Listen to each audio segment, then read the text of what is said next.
গত বছর থেকে এবার আমাদের খাটিয়া প্রায় যেখানে 1 লাখ টাকা কিনছিলাম সেখানে 20-30 হাজার টাকা বেশি লাগছে।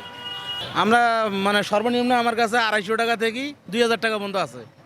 এই যে খাটিয়া কাটছি, এখন এই খাটিয়ার পিস হিসেবে দাম দেবে, হয়তো 100 টাকা করে পিস দেবে, এই হিসেবে আর কি। আমরা কিন্তু মাঝারি কাজ করি, মানে বড় বড় গাছ এগুলেন মাজার দেয়। এখন আজকে বসে আছে খাটিয়ার কাজ করছি।